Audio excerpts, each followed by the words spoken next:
We'll begin by discussing the fact that no one has ever listened to you. And we're going to go right into a divine atmosphere with this. Everyone questions, thinks, believes, and no one understands. I'm not saying this as an angry person. I'm saying for you to have empathy for everything and everyone without reacting to anyone or anything, especially thoughts, feelings, emotions of other people. You can be in a crowded room in a war zone and be utterly quiet if you know the very basic facts of spiritual awareness, where you're considerate and kind and obedient in the most precious way to something called God. It's not an inanimate object up there. It's a living person. Think of your mom, of the person you love with all your heart and all your soul. And that's the beginning, and have empathy toward that, and then that's this place beyond all the shields of the world. You don't need to protect yourself from anything or anyone. You simply need to understand that people in the world they're called mortals, because they live in the world. And Shakespeare said, "What fools these mortals be." So if you can quiet all your sensory equipment and your mind completely, you can begin practicing in the beginning by stepping into a room or any place and quietly, without thought, be interested in it, be aware of it. I have my master teacher here, Peter Mink, my jujitsu teacher and sensei as a human being. And he can work with dozens of people. I saw him with 50 kids the other day in there, and because he's completely empathetic towards everyone in the room, the whole atmosphere rises to something divine, spiritual, transcendent. And that's what we're talking about. It. A great artist reaches there, a mom, every time she looks at her young son here, or Rob looks at his daughter, you're there for that person. Greg has an immense family, and he's 24 hours a day as being a martial arts teacher all of his life, besides being successful in music and other industries. He is always in his heart aware of those family members and what they need, and that's all he's living for.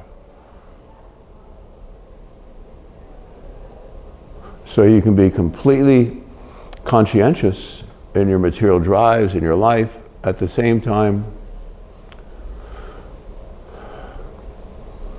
oblivious to the fear that all people have, that all mortals have, of the impending doom that we feel upon us all day, every day, of this world, the socio-political atmosphere. In the books I put together, Island of Hearts and After Time, I discuss all this in great detail. In other words, you don't have to react to any of it. That's the spiritual mindset. So you can be conscientious like Greg or Master Mink here and just be aware of it without being lost for a hairline, because you can't be lost because you've got 18 students in front of you and you have responsibilities. You have time limits and everything. But you can still be completely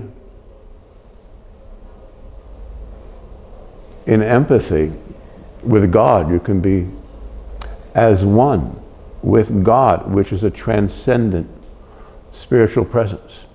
And if you step beyond the everyday, if you are aware of God, listening to God all day, then the rest of this is nothingness. There is a God.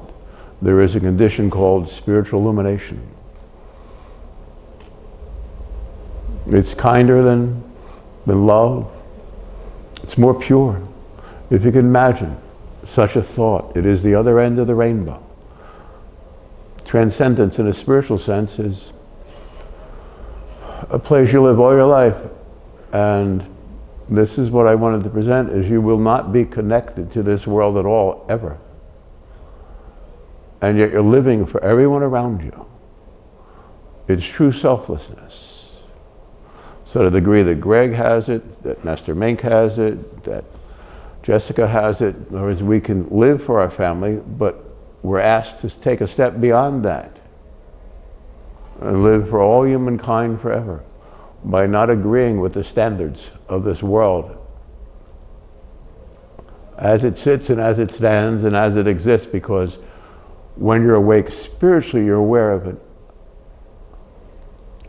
unending purity in the air.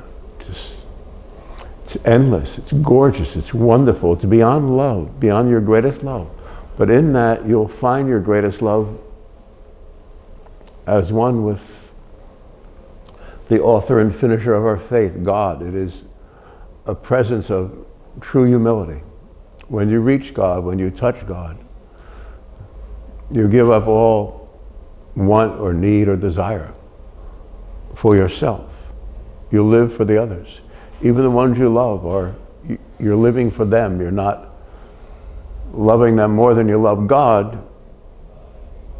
You're loving them more than you love yourself.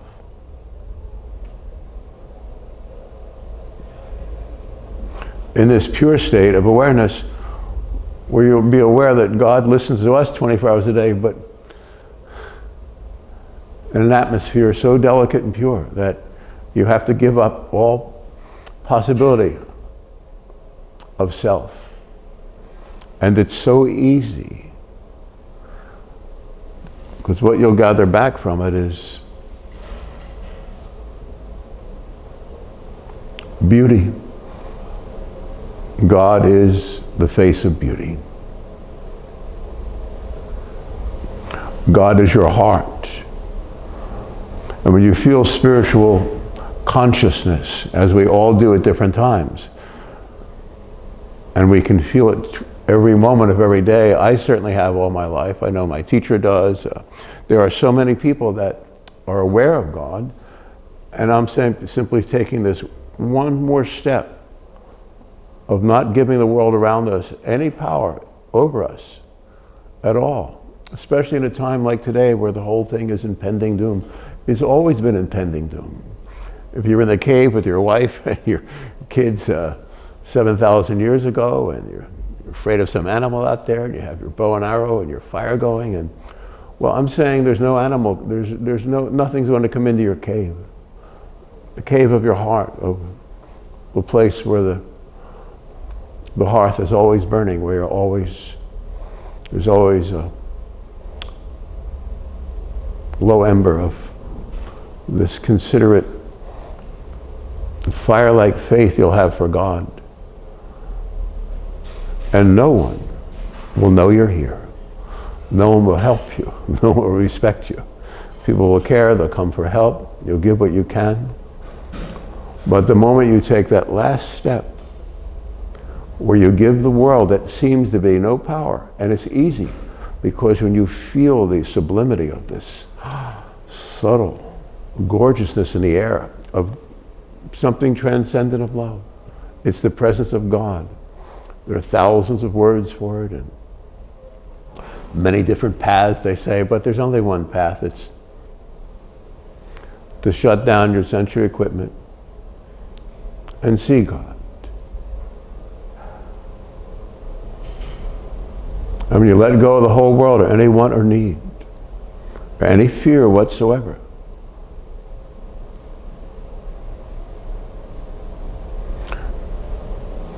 This is the point, and it's so hard to say. You'll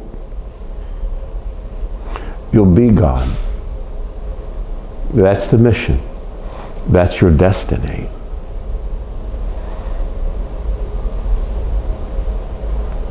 Faith is like a softly lit firelight in the late evening hours. It's always a fire. It's always there. When you have true faith and you feel this infinite, endless purity and beauty in the air that's forever, then you'll understand how easy it is. What I'm trying to say is you don't have to fear this world or the politics or anything. You will be living beyond it. You will know, like the ancient seers from all over the world have seen the world this way. And they try to do everything to try to bring you into it.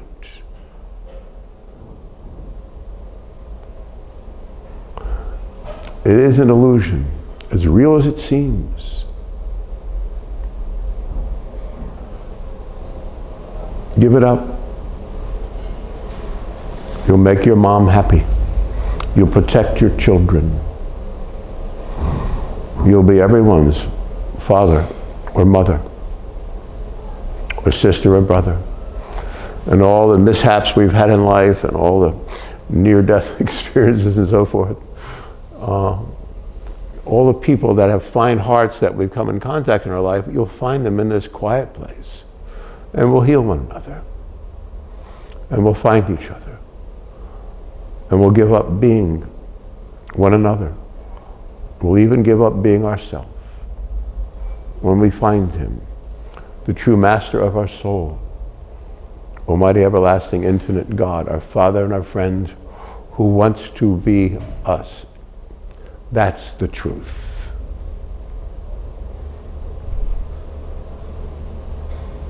God is a spirit and must be worshipped in spirit and in truth, the truth being of this higher reality.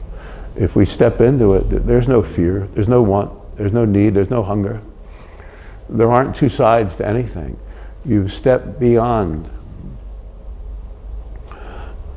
the bonds of time or circumstance, or even knowing or knowledge. That's the answer.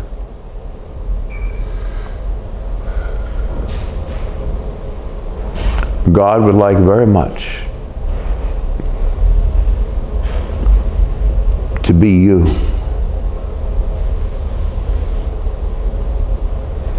God is a presence, a purity, a wonder, a joy, an understanding, a wisdom. More than anything, a simple presence.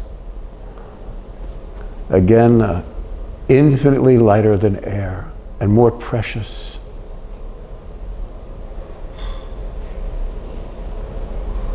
We see him at the gates, beginning life, ending life.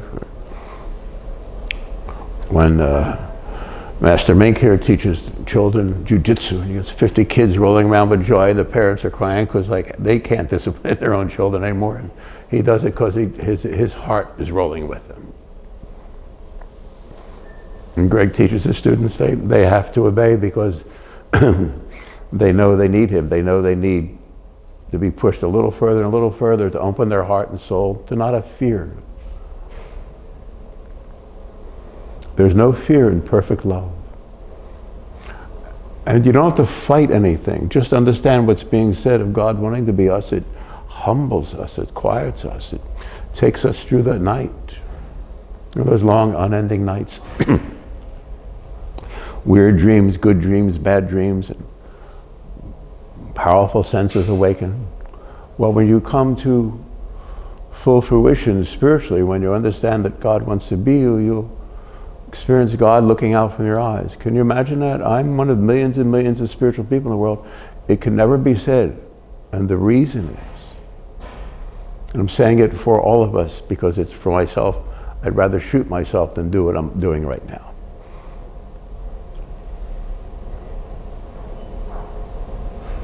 I'm infinitely humble. So I don't even know how to, so if people don't have the ability to listen to one another, then all I feel are people's thoughts, and it's like just a bingo, bingo, or I-19, it's like that, it's coming out of the cage, all the thoughts. And I'm trained to listen to people. My friend Rosamond and Dr. Kabodi, they had the Institute for Reduction of Traumatic Stress, and they taught people how to listen. So we would listen to combat veterans, just become quiet, have a certain empathy, and sit there, listen to people. And you can't have, if you have one thought going on, the person will shut up when they have to discuss anything. So if human beings don't have the ability, you understand when you're talking to someone, you can feel their thoughts going around like that. You can't feel that with me when I'm working with you. There's nobody there, just empathy, pure empathy. You simply train yourself to walk in a room quietly and be interested in it. You can never be bored. It's impossible. Just be interested and then be transcendent of that if we're spiritual. We're interested in this largesse, this wonder, this kindness, this simplicity that's in the air, nighttime and day. The wise still call it God. And forgetting all the religion, all the teachings, all the whatever, it's just Be present.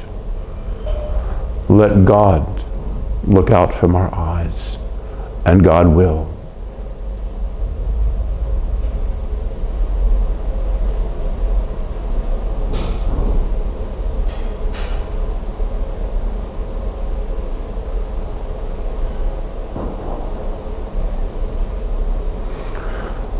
There is nothing wrong with us. There's nothing to do or undo about our spirituality. It simply is. Just be quiet and you'll find God. Like this incandescent, softly lit warmth in the air, billowing through us, like a bubble in a stream, like a flash of light in the midnight sky. Everything will come to a hush, to a halt. Absolute quiet. This world is an illusion. What's being said is the answer to everything, all the strife, all the war. And I say this, who's someone who loves certain people always more than myself, certainly my family, my teacher, everyone is, we're all. There's a love certain people have for each other that's another world. Jessica for her boy, Greg for his huge family. And further than that, if we want to heal all the wounds, answer all the questions, we sit like the monk on the hill, quietly. There's no fear here. You're not hiding from the world. You're not trying to find something, or you're not lost. You're found. You're there. When I lived with my friends in Tibet, the lamas and so forth, we were just sitting in a room. It was like no one's there. It's hard to explain it.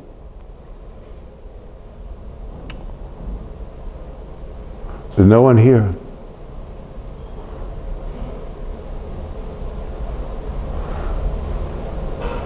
Sitting quietly in your room at night is the most important thing you'll ever have to do. It transcends reason and knowledge and circumstance and predicament, but it doesn't transcend the beauty and purity of your heart and soul. And what is that beauty in your heart and soul? That is our Father and our friend, that is God. Listen to the heart and soul. And forget the whole world. It's not listen to him and agree with this particular cause in the world and help this group. It's no. Don't take part in anything. And you can heal everything. These are not just words. You are a magnificent soul, born at a wondrous time. Your reason is to heal the wounds of every decent human being you know, in your heart and soul. If we've hurt someone, we work through that. See, we're still human in the midst of all this. And even if you're completely innocent, you'll be set up every day of your life. You know what I'm saying? And it gets very subtle. And late at night in that dream state, we work through all these reasons and causes. And why didn't this person in my family love me, or that, or what was that circumstance about? And when you see their reasons for being lost and disturbed, you'll forgive your mom, your dad, your uncle. And sometimes you won't, and that's absolutely okay.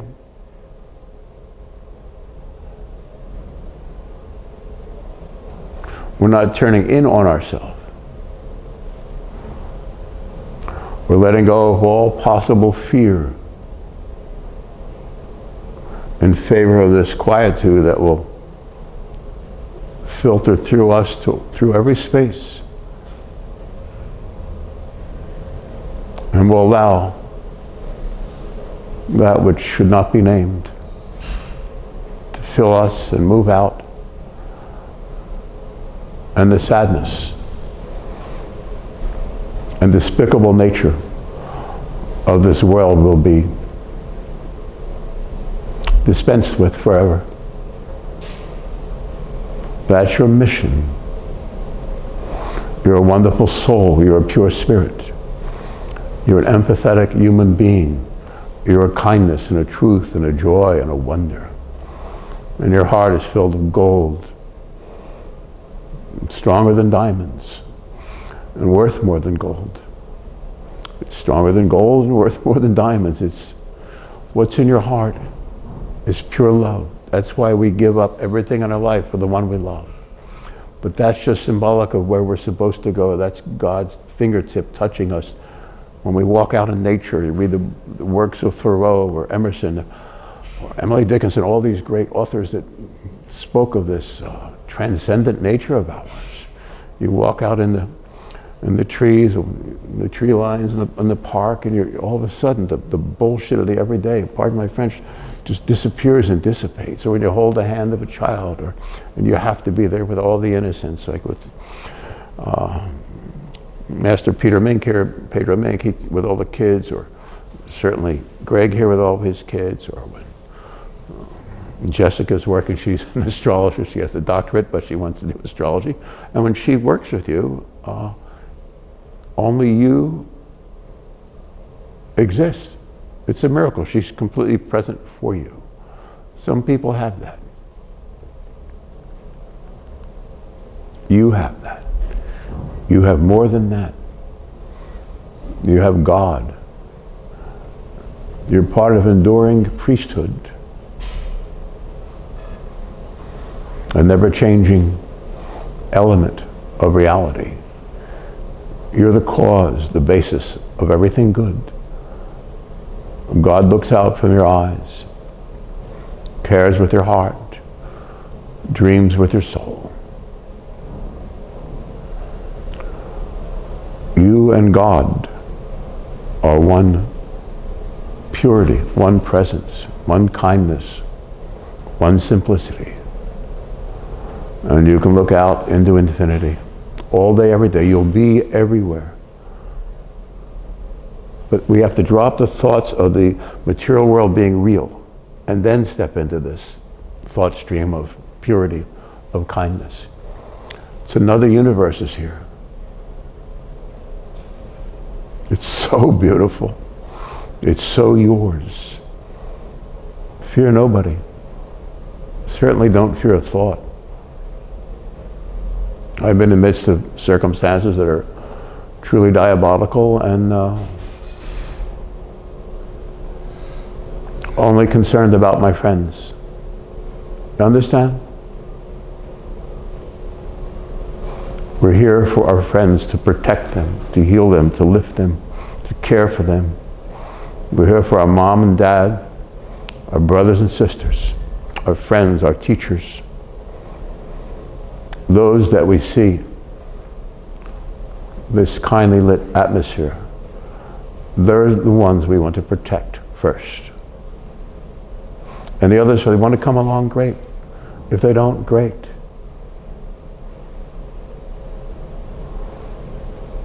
We're not here to remain here much longer.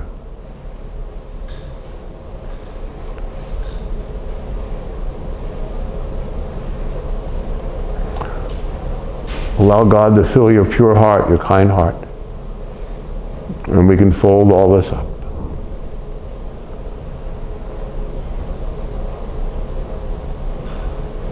You are goodness and purity and spirituality personified. Live it. Give it. Fear no one. Doesn't mean they won't be coming at you all day and night. And in the beginning, you're going to love it because you'll learn a lot from it. So all the things being said today in this atmosphere are real, and then you'll see that, yeah, it is an illusion and it's just a temptation, and if you give it nothing, we walk away into the sunlight, hand in hand, clean, into forever.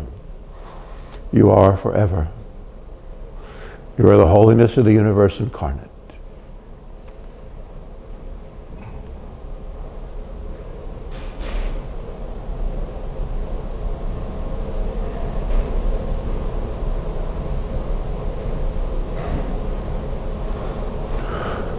Whether we walk or sit or talk or train with Master Mink here or Greg, it's a It's an openness. I'm saying as martial arts with people like this who are spiritual, it's a spiritual discipline, providing they are spiritual teachers, which these two are. So it's just a matter of openness, of kindness, of wisdom, of strength. And you train yourself not to fear, not to react, and just very quietly, and in the center of it,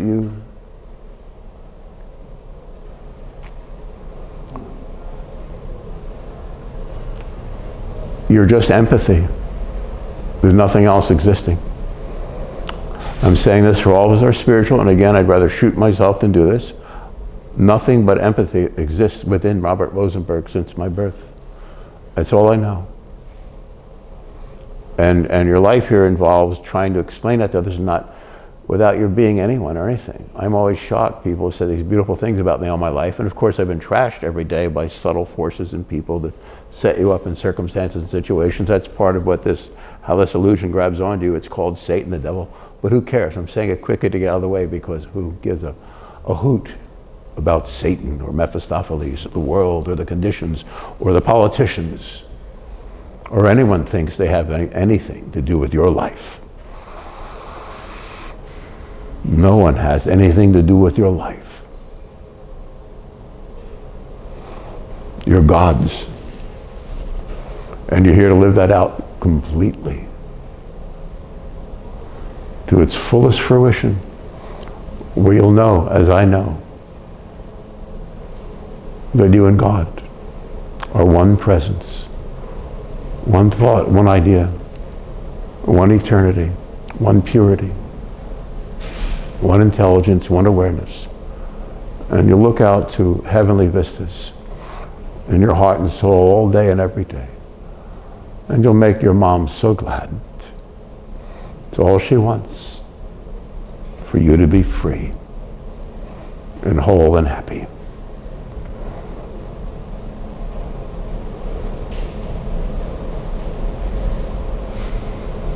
There's nothing wrong with you. Don't allow the world to clutter your mind again for a moment.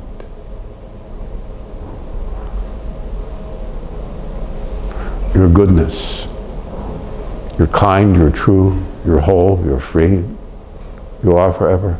You are this presence. And when you sit quietly, you'll know that, like the monks on the hill.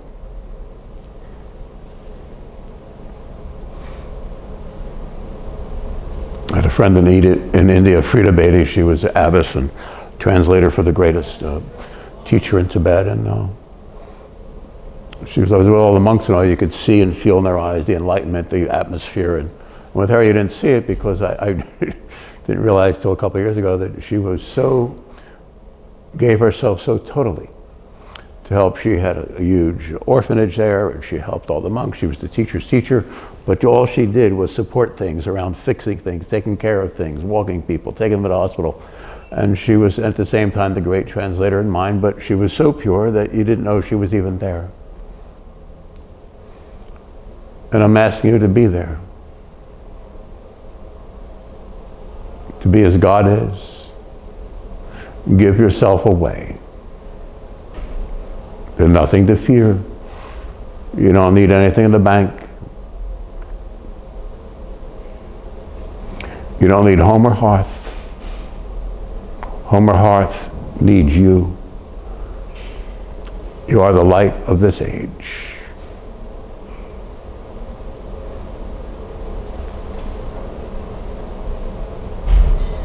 Nothing can harm you. You'll heal the nations. Think about it, work on it. Let God fill your heart, mind, and soul with these thoughts. Think on these things. Let go of the tragedy of the everyday through employing this higher nature of ours. When you're quiet, you'll have visions all day, every day. You'll have beautiful dreams all day, every day. Be as I am, as He is, as you truly are meant to be, free. No one has power over you. You'll understand that. You'll be taught directly by God. You don't have to search it out anywhere. You feel it now. It will be with you forever. You're in the hand of God. You are the hand of God to all those you love and honor and respect in this world. Take care of them. They're yours. As you are your mom's. The rest are yours.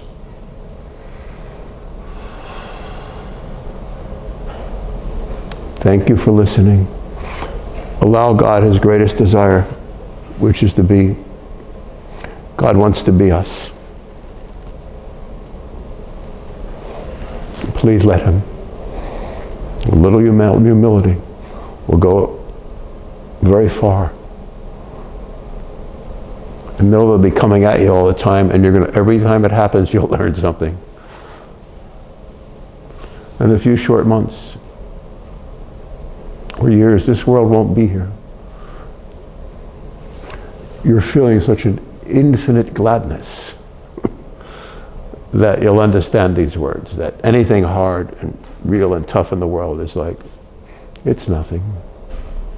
That's why the monks sit quietly on the hill.